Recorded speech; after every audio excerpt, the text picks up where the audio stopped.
बच्चे the imposition of the dual system ने क्या कर दिया, रिड्यूस कर दिया अपोजिशन फोर्सेस को।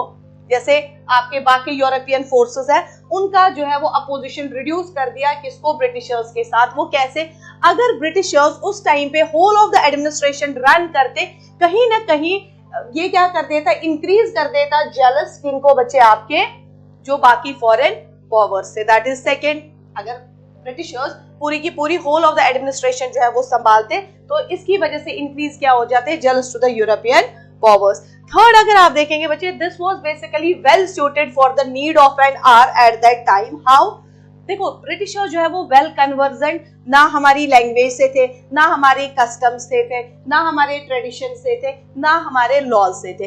तो अगर वो whole of the administration British संभालते, लॉ एंड ऑर्डर भी, उसकी वजह से क्या हो जाता, ये बेनिफिशियल जो है वो ब्रिटिशर्स की वजह से ब्रिटिशर्स को नहीं होता। सो दैट इज व्हाई मैंने कहा it is well suited for the need of an hour at that time, क्योंकि वो ब्रिटिशर जो है वो वेल कन्वर्जेंट हमारे लैंग्वेज, हमारे कल्चर के साथ नहीं थे, कस्टम्स के साथ नहीं थे, ट्रेडिशन के साथ नहीं थे। दैट इज व्हाई जो है ये इनके लिए बेनिफिशियल नहीं होता, तभी ये भी एक जो है वो पॉजिटिव चीज थी। अब अच्छा आप समझते हो 1765 के बाद आपकी ईस्ट इंडिया कंपनी क्या बनी थी, रियल मास्टर्स बनी थी। अब in order to dupe people, यानी लोगों को धोखाधड़ी के लिए कि नहीं यार आपकी जो पोजीशन है वो किसकी है, नवाब की है ही, तो दैट मीन्स कि कहीं ना कहीं इन्होंने क्या कर दिया, नवाब को रख दिया, हाँ ठीक है आप हो, ताकि लोगों को लगे हाँ नवाब है, वो अगेंस्ट क्या है, ब्रिटिशर्स नहीं हो जाए। समझ गए, this are the merits of the dual system. अब डीमेरिट जैसे है, जैसे इन्होंने बोला, क्या नाम है आपको बच्चे, वारिस ने कहा बच्चे कि डीमेरिट में जैसे आ जाएगा, सी अब अगर मैं बात करूंगी, all the control of the administration जो है that was in the hands of company, but उसकी रिस्पॉन्सिबिलिटी किस पे छोड़ दी थी, नवाब पे। रेस्पॉन्सिबिलिटी नवाब पे, बट पूरा का पूरा कंट्रोल एडमिनिस्ट्रेशन का किस पे बचे, कंपनी के। सो ये नवाब जो है ही वाज नाउ इनकम्पिटेंट कि वो क्या करे बच्चे, वो आपका लॉ एंड ऑर्डर जो है वो संभाले। तो इसकी वजह से बंगाल में एक लॉलेसनेस हो गई एंड कंफ्यूजन क्रिएट हो गया। This was number first.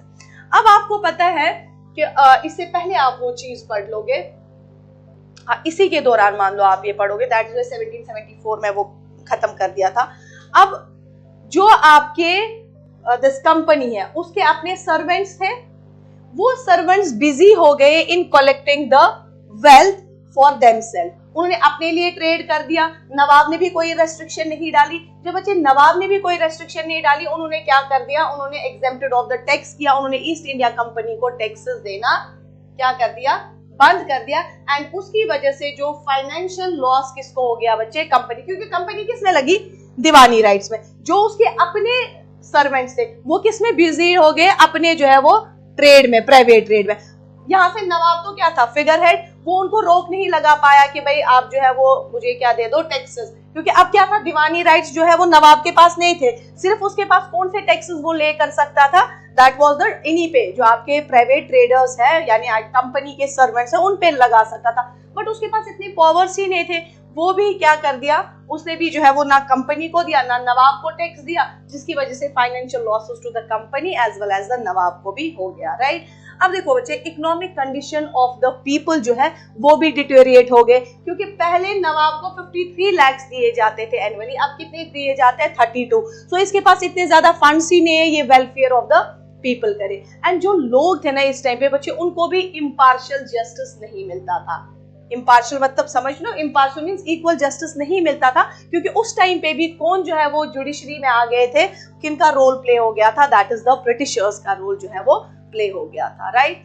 अब बच्चे बात करते हैं, आप सब जानते हैं जो बंगाल था that was the rich and the prosperous province था।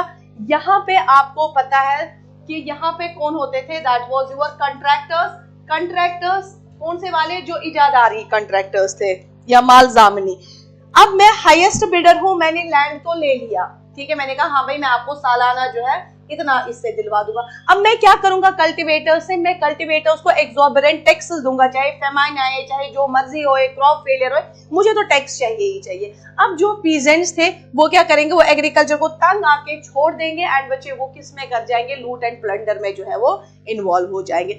सो कहा जाता है it was Lord Cornwallis who declared in the House of Commons में 1858 में, उसने बोला no civilised government ever existed on the face of this land, मतलब इस अर्थ पे कोई भी ऐसी सिविलाइज्ड गवर्नमेंट नहीं होगी जो सबसे करप्ट होगी, जो पेरिफेरियस होगी, जो रैपिशियस होगी एज कंपेयर टू किसका बच्चे, ईस्ट इंडिया कंपनी ने जो किया 1765 से लेके 1784 तक। उन्होंने इतना ज्यादा ड्रेन ऑफ वेल्थ कर दिया, चाहे वो ड्यूअल सिस्टम से है चाहे वो बाकी चीजों से है। वो कौन कहते हैं, दैट इज लॉर्ड कॉर्नवालिस। इस सिस्टम को बच्चे इस तरीके से लास्ट में कंक्लूड करोगे। So that was dual system, समझ गए। मेरिट्स क्या थे, ended the conflict between Nawab and this Britishers for the sharing of the powers and it legally defined the position of the Nawab। Second बच्चे मैंने क्या कहा कि उस टाइम पे अगर ब्रिटिशर्स सारा का सारा जो है एडमिनिस्ट्रेशन खुद रन करते, कहीं ना कहीं जो है वो इंक्रीज क्या कर देता, jealous of the European powers. So ये भी इसका एक मेरिट था। फिर मैंने कहा वो इतने ज्यादा वेल कन्वर्जेंट थे ही नहीं हमारे लैंग्वेज एंड हमारे उन चीजों के साथ, सो दैट इज वाई जो है ये बेनिफिशियल उनके लिए रहा कि उन्होंने लॉ एंड ऑर्डर उनके हाथ में दिया। Then in order to dupe people, ये उनका एस्ट्यूट प्लान था कि हाँ ठीक है यार, नवाब एक है आपके पास, हम जस्ट कुछ नहीं है, नवाब तो है ही है, ये आपका बंगाल का लॉ एंड ऑर्डर संभाल देगा। देन डिमेरिट्स में मैंने क्या कहा, होल द रिस्पॉन्सिबिलिटी जो है वो नवाब पे रखी थी एडमिनिस्ट्रेशन की, बट कंट्रोल किनका एडमिनिस्ट्रेशन में था, दैट इज ब्रिटिशर्स का। उसकी वजह से लॉलेसनेस हो गई एंड जो है वो कंफ्यूजन हो गया।